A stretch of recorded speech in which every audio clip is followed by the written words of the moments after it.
नमस्ते, मैं चंद्रशेखर आप सभी को मैं अपने चैनल डिलीजेंट एकेडमी में स्वागत करता हूं। हम लोग रेलवे ग्रुप डी के लिए एक मैथ का सीरीज स्टार्ट किए थे, जिसमें हम लोग प्रत्येक दिन रेलवे में आए हुए मैथ का प्रीवियस ईयर क्वेश्चन और उस पर आधारित मैथ का क्वेश्चन कर रहे हैं। चलिए आज उस सीरीज में हम लोग आगे की तरफ चलते हैं। इससे पहले अगर आप मेरे चैनल पर नए हो तो चैनल को सब्सक्राइब कर ले और बेल आइकन को प्रेस करना बिल्कुल ना भूले, ताकि आपको सबसे पहले लेटेस्ट नोटिफिकेशन मिलता रहे। चलिए अब हम लोग क्वेश्चन की तरफ चलते हैं। देखो हमारा क्वेश्चन क्या दिया हुआ है। हमारा क्वेश्चन है 3 घंटियां ए, बी और सी क्रमशः प्रत्येक 15, 24 और 42 सेकंड में बजती है। यदि वे सभी सुबह 8 बजे एक साथ बजती है तो उसी दिन सुबह 8 बजे से 10 बजे के बीच वे सभी घंटियां कितनी बार एक साथ बजेंगी जब सुबह 8 बजे बजने वाली घंटी को गणना में शामिल किया गया है। अब देखिए ये जो हमारा क्वेश्चन दिया हुआ है, ये हमारा क्वेश्चन ग्रुप डी में आया हुआ क्वेश्चन है। अब देखिए हम इस क्वेश्चन में सबसे पहले क्या करेंगे, जो हमारा यहाँ समय अंतराल दिया हुआ है हम उस समय अंतराल का एलसीएम निकालेंगे। अब देखिए हमें क्वेश्चन में दिया कि 3 घंटियां ए, बी और सी क्रमशः प्रत्येक जो है 15, 24 और 42 सेकंड के अंतराल पर बजती है। तो हम सबसे पहले इस समय अंतराल का एलसीएम निकालेंगे। देखिए समय अंतराल क्या दिया, समय अंतराल दिया हुआ है 15, 24 और 42। तो हम सबसे पहले 15, 24 और 42 का एलसीएम निकालेंगे। अब देखिए एलसीएम निकालने के लिए हम सबसे पहले क्या करते हैं, सबसे बड़े नंबर का फैक्टर करते हैं। तो यहां सबसे बड़ा क्या है, 42 है। तो देखिए हम 42 का फैक्टर करेंगे तो हम 42 को क्या लिख सकते हैं, 6 गुने 7, यानी फैक्टर हो जाएगा 2 गुने 3 गुने 7। उसके बाद क्या है, उसके बाद है 24। तो देखिए हम 24 को क्या लिख सकते हैं, 6 गुने 4, 6 है, हमें 4 लेना होगा, यानी हमें 2 गुने 2 लेना होगा। अब देखिए उसके बाद क्या है, उसके बाद है 15। तो हम 15 को क्या लिख सकते हैं, 3 गुने 5, 3 है, हमें 5 लेना होगा। अब देखिए हम यहां गुना करेंगे तो हमारा एलसीएम निकल के आ जाएगा। हम यहां गुना करेंगे तो ये हमारा क्या हो जाएगा, ये हमारा हो जाएगा 6 में अगर हम 5 से गुना करेंगे तो ये हमारा क्या हो जाएगा 30 में 4 से गुना करेंगे तो ये हमारा क्या हो जाएगा 120 में अगर हम 7 से गुना करेंगे तो ये हमारा क्या हो जाएगा 840। यानी एलसीएम क्या निकल के आ गया, 840 सेकंड निकल के आ गया। एलसीएम क्या निकल के आ गया, 840 सेकंड। यानी एक बार सभी घंटी यानी तीनों घंटी एक साथ बजेंगी, उसके जो है 840 सेकंड के बाद फिर से दोबारा एक साथ बजेंगे। अब देखिए 840 सेकंड को अगर हम मिनट में चेंज करेंगे, तो मिनट में चेंज करने के लिए हमें इसमें भाग देना होगा 60 से। तो देखिए 60 से भाग देंगे तो 1 जीरो से हमारा 1 जीरो कट जाएगा।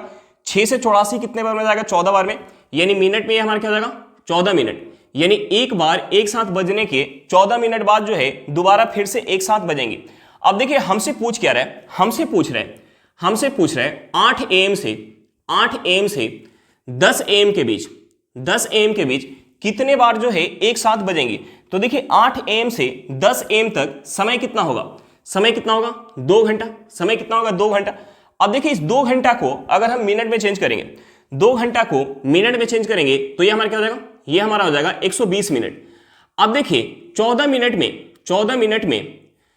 मिनट में एक बार तीनों घंटे जो है एक साथ बज रही हैं, तो 120 मिनट में कितने बार बजेंगे, हम इसमें 14 मिनट से भाग देंगे। अब देखिए 14 में अगर हम 9 से गुना करेंगे तो ये हमारा क्या हो जाएगा 126। यानी 14 से 9 बार में नहीं कटेगा, कितने बार में कटेगा, 8 बार में। यानी 120 मिनट में 8 बार एक साथ बजेंगे और एक बार जो है स्टार्टिंग में बजी होंगी। यानी कितना बार हो जाएगा, 8 प्लस 1 ये हमारा कितना हो जाएगा 9। यानी 9 बार जो है 8 AM से 10 AM के बीच तीनों घंटी एक साथ बजेंगी। हमारा आंसर क्या निकल के आ गया, 9 बार। चलिए क्वेश्चन समझ में आ गया होगा, नेक्स्ट क्वेश्चन पे चलते हैं। देख हमारा क्वेश्चन क्या दिया हुआ है। हमारा क्वेश्चन है जब 44, 96 और 184 को एक संख्या x से विभाजित किया जाता है तो प्रत्येक स्थिति में समान शेषफल प्राप्त होता है। x का सबसे बड़ा मान ज्ञात कीजिए। हमसे पूछ के रहे x का मान पूछ रहे हैं। अब देखिए ये जो हमारा क्वेश्चन दिया हुआ है, ये हमारा क्वेश्चन ग्रुप डी में आया हुआ क्वेश्चन है। अब देखिए हमें क्वेश्चन में संख्या क्या दिया हुआ है, हमें संख्या दिया हुआ है 44, 96 और 184 दिया हुआ है। तो देखिए हम यहां सबसे पहले क्या करेंगे, हम यहां सबसे पहले 44 और 96 के बीच का अंतर निकालेंगे। तो देखिए 44 और 96 के बीच अंतर कितना हो जाएगा, अंतर हो जाएगा 52। उसके बाद हम क्या करेंगे, उसके बाद हम 96 और 184 के बीच का अंतर निकालेंगे। तो देखिए यहां अंतर कितना हो जाएगा, 88 हो जाएगा। उसके बाद हम क्या करेंगे, उसके बाद 184 और 184 और 44 के बीच का अंतर निकालेंगे तो देखिए यहां अंतर कितना हो जाएगा, यहां अंतर निकालेंगे तो यहां अंतर हो जाएगा 140। अब देखिए अंतर निकालने के बाद जो हमारी संख्या निकल के आई है हम उसका HCF निकालेंगे। जो हमारा HCF होगा वही हमारा x का मान होगा। अब देखिए हम यहाँ HCF निकालेंगे तो हम इस 52 को क्या लिख सकते हैं, हम इस 52 को लिख सकते हैं 4 गुने 13, 52 को लिख सकते हैं 4 गुने 13। इस 88 को क्या लिख सकते हैं, इस 88 को लिख सकते हैं 4 गुने 22। उसके बाद इस 140 को हम क्या लिख सकते हैं, 4 गुने 35 लिख सकते हैं। अब देखिए इन तीनों में हमारा कॉमन क्या है, इन तीनों में हमारा कॉमन है 4, यानी हमारा HCF क्या हो जाएगा, हमारा HCF क्या हो जाएगा, हमारा HCF हो जाएगा, HCF हो जाएगा 4, यानी यहां से x का मान क्या निकल के आ गया, यहां से x का मान निकल के आ गया 4, यानी 4 जो है सबसे बड़ी संख्या होगी, 4 जो है सबसे बड़ी संख्या होगी जिसे अगर हम इन तीनों में भाग देंगे तो प्रत्येक स्थिति में हमारा शेषफल समान प्राप्त होगा। हमारा आंसर क्या निकल के आ गया, x = 4 निकल के आ गया। चलिए क्वेश्चन समझ में आ गया होगा, नेक्स्ट क्वेश्चन पे चलते हैं। ये जो हमारा सिंप्लीफिकेशन दिया हुआ है ये हमारा सिंप्लीफिकेशन NTPC CBT 1 में आया हुआ है। अब देखिए हम इस सिंप्लीफिकेशन को सॉल्व करेंगे तो देखिए हम सिंप्लीफिकेशन में सबसे पहले हम छोटे ब्रैकेट के अंदर का सॉल्व करते हैं। तो देखिए यहां हम सबसे पहले छोटे ब्रैकेट के अंदर सॉल्व करेंगे तो देखिए 12 में 6 से भाग देंगे तो ये हमारे क्या हो जाएगा, 2 हो जाएगा। उसके बाद हम यहाँ गुना करेंगे तो देखिए हम यहाँ गुना करेंगे तो ये हमारा क्या हो जाएगा, ये हमारा 24, 24 में अगर हम 2 से गुना करेंगे, 24 में अगर हम 2 से गुना करेंगे तो ये हमारे क्या हो जाएगा 48, और यहाँ अगर हम 7 का स्क्वायर करेंगे तो ये हमारे क्या हो जाएगा 49, 49 में से 48 माइनस करेंगे तो ये हमारे क्या हो जाएगा 1 हो जाएगा। यहाँ से हमारा हो जाएगा 5 + 1 + 7 गुने, देखिए हम यहाँ अगर 5 में से 3 माइनस करेंगे तो ये हमारा क्या हो जाएगा 2 हो जाएगा। अब देखिए हम यहाँ गुना करेंगे 7 में 2 से तो ये हमारा क्या हो जाएगा 14, 14 में 1 ऐड करेंगे ये हमारा हो जाएगा 15, 15 में 5 ऐड करेंगे तो ये हमारा क्या हो जाएगा 20 हो जाएगा। यानी यहां से हमारा आंसर क्या निकल के आ गया, 20 निकल के आ गया। चलिए क्वेश्चन समझ में आ गया होगा, नेक्स्ट क्वेश्चन पे चलते हैं। देखिए हमारा क्वेश्चन क्या दिया हुआ है, हमारा क्वेश्चन है 4x - 5y का whole square plus 5x + 4y का whole square, 4x + 5y into 4x - 5y को सरल कीजिए। अब देखिए ये जो हमारा क्वेश्चन दिया हुआ है ये हमारा क्वेश्चन ग्रुप डी में आया हुआ क्वेश्चन है। हमसे कह रहा है क्या, सिंप्लीफाई करने के लिए। तो देखिए यहां में क्या दिया, 4x - 5y का होल स्क्वायर, तो हम इसे क्या लिख सकते हैं, हम इसे लिख सकते हैं 16x² प्लस 25y² माइनस ये हमारा क्या हो जाएगा -40xy प्लस यहां हम क्या लिख सकते हैं, ये हमारा हो जाएगा 25x² plus 16y² plus 20 plus 40 plus क्या हो जाएगा 40xy प्लस 40xy प्लस, अब देखिए ये हमारा किस फॉर्म में है, ये हमारा a + b into a - b के फॉर्म में है। तो हम यहां से लिख सकते हैं a² - b², यानी ये हमारा हो जाएगा a², यानी 4x का स्क्वायर करेंगे तो ये हमारा क्या हो जाएगा 16x² माइनस ये हमारा हो जाएगा 25y²। अब देखिए हम यहां से क्या चीज काट सकते हैं, हम यहां से प्लस का 25y² और माइनस का 25y² काट सकते हैं, और हम क्या काट सकते हैं माइनस का 40xy और प्लस का 40xy काट सकते हैं। अब देखिए हम यहां इसे ऐड करेंगे तो ये हमारा क्या हो जाएगा 16x² प्लस का 25x² प्लस का 16y², तो ये हमारा क्या हो जाएगा, ये हमारा हो जाएगा 16 + 16 क्या हो जाएगा 32, 32 में 25 ऐड करेंगे तो ये हमारा क्या हो जाएगा 57x², और यहां हमारा क्या बच गया, यहां हमारा बच गया प्लस का 16y प्लस का 16y², यानी यहां से हमारा आंसर क्या निकल गया 57x² प्लस 16y²। हमारा आंसर क्या निकल गया 57x² प्लस 16y²। चलिए क्वेश्चन समझ में आ गया होगा, नेक्स्ट क्वेश्चन पे चलते हैं। हमारा क्वेश्चन क्या दिया हुआ है, हमारा क्वेश्चन है समीकरण x² - 6x + k = 0 के मूलों में से x = 2 दूसरा मूल कितना है। हमसे पूछ क्या रहा है, दूसरा मूल पूछ रहा है। अब देखिए ये जो हमारा क्वेश्चन दिया हुआ है ये हमारा क्वेश्चन ALP में आया हुआ क्वेश्चन है। अब देखिए मैं क्वेश्चन में समीकरण क्या दिया हुआ है, समीकरण हमें दिया हुआ है x² -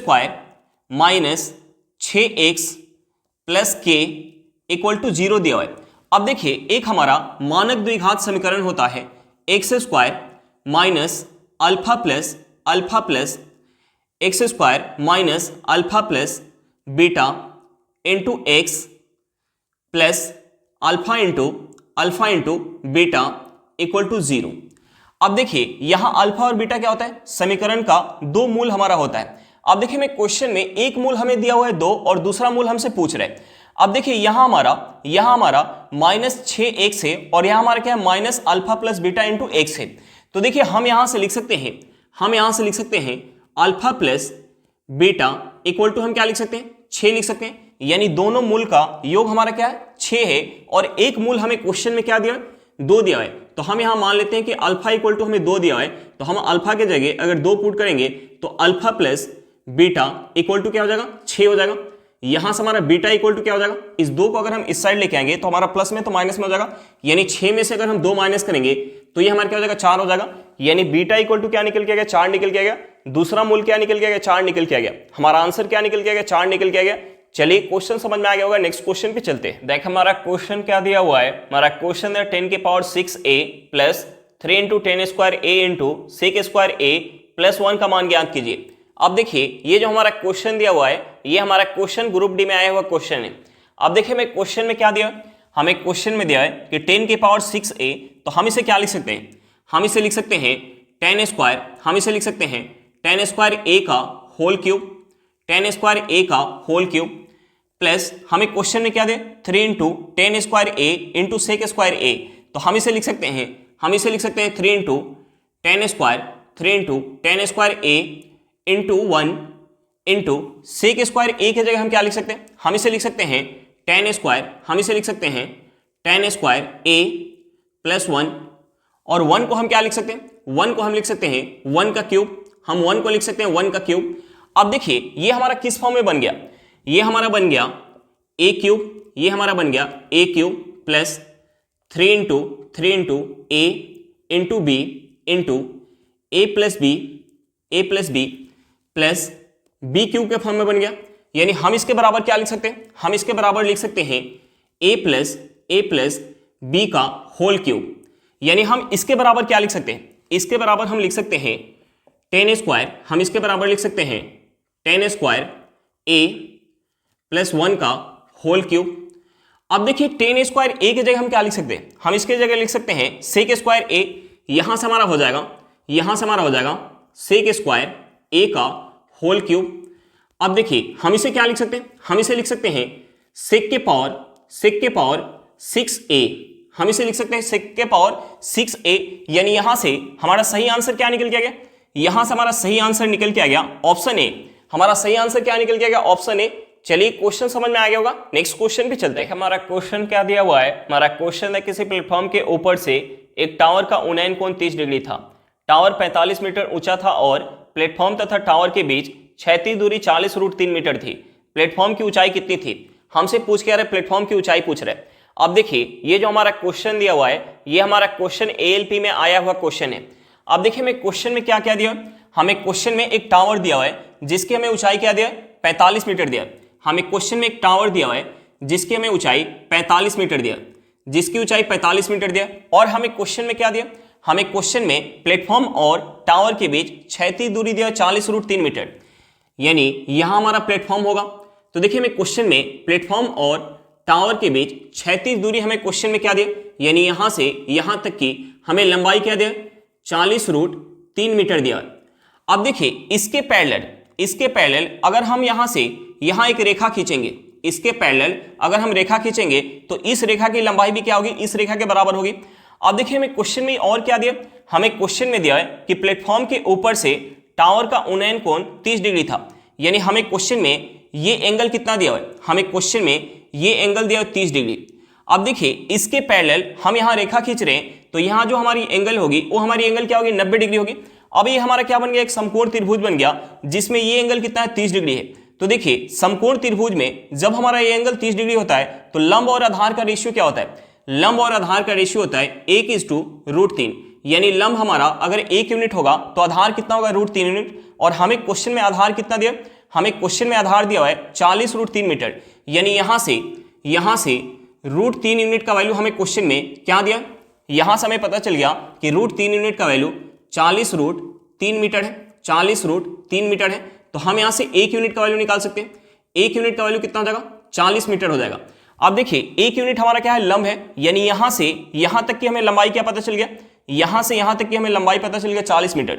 तो देखिए हम इस प्लेटफॉर्म की पूरे लंबाई में से, प्लेटफॉर्म की टावर की पूरे लंबाई में से अगर हम यहां से यहां तक की लंबाई माइनस करेंगे तो हमारा क्या निकल के आ जाएगा, हमारा निकल के आ जाएगा प्लेटफॉर्म की ऊंचाई।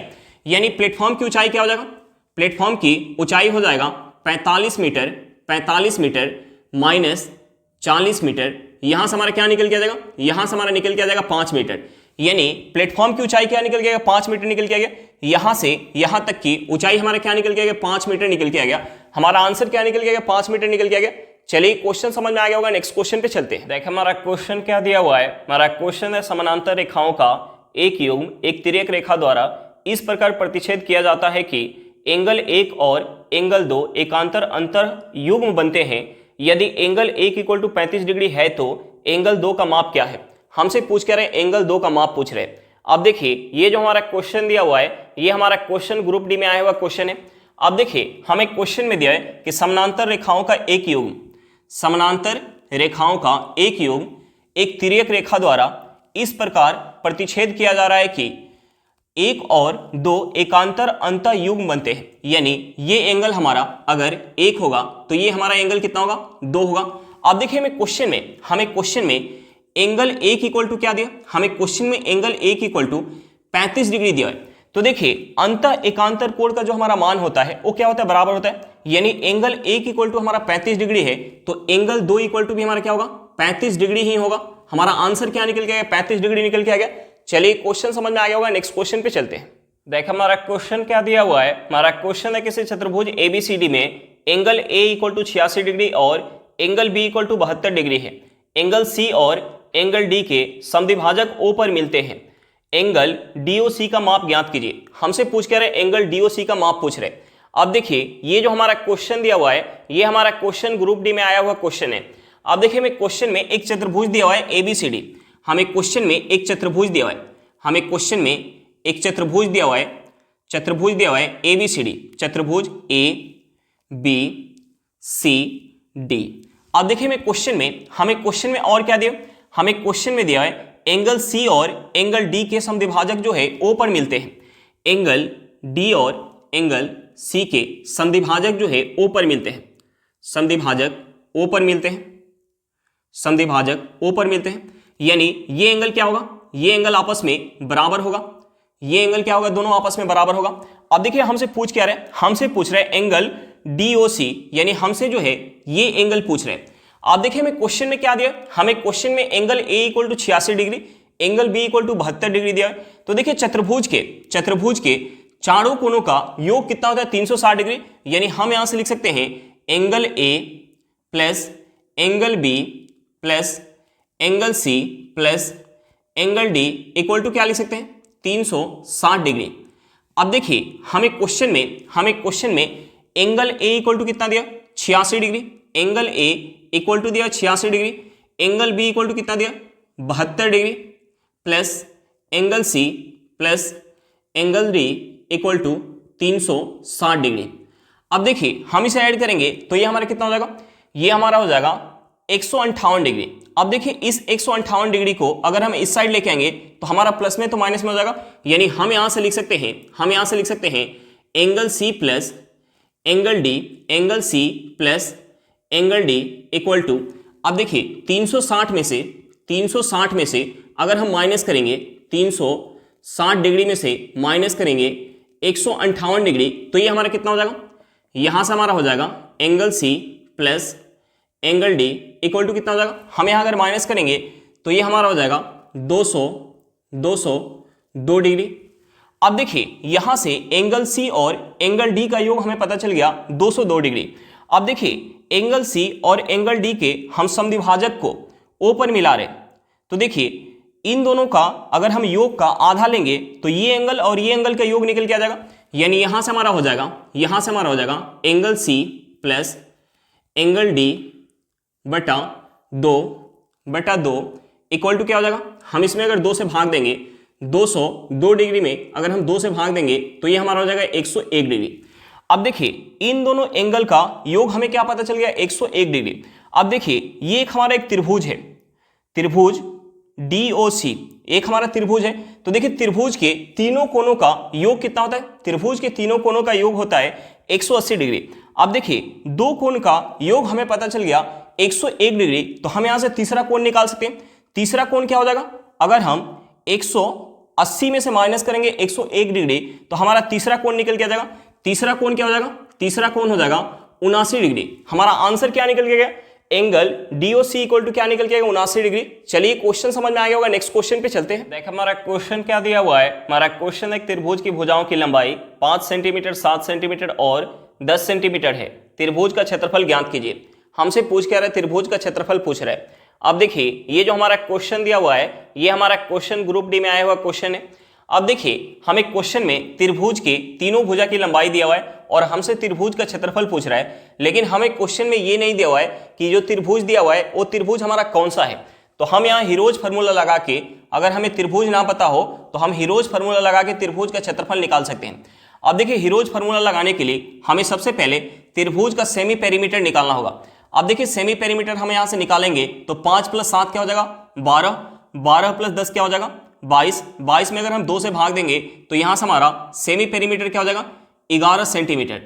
अब देखिए हम यहाँ त्रिभुज का क्षेत्रफल निकालेंगे हीरोज फार्मूला लगा के। हम यहाँ त्रिभुज का क्षेत्रफल निकालेंगे हीरोज फार्मूला लगा के। अब देखिए हीरोज फार्मूला हमारा क्या होता है, root under S into S minus A into S minus B into S minus C. अब देखिए ए बी और सी क्या होता है, त्रिभुज के तीनों भुजा की लंबाई। हमें क्वेश्चन में तीनों भुजा की लंबाई दिया हुआ है और यहां से हमारा सेमी पेरीमीटर निकल के आ गया। तो हम यहां एस और ए बी और सी का वैल्यू पुट करेंगे तो यहां से हमारा त्रिभुज का क्षेत्रफल निकल के आ जाएगा। यहां से हमारा क्या हो जाएगा, यहां से हमारा हो जाएगा रूट अंडर एस हमारा क्या है, 11 सेंटीमीटर।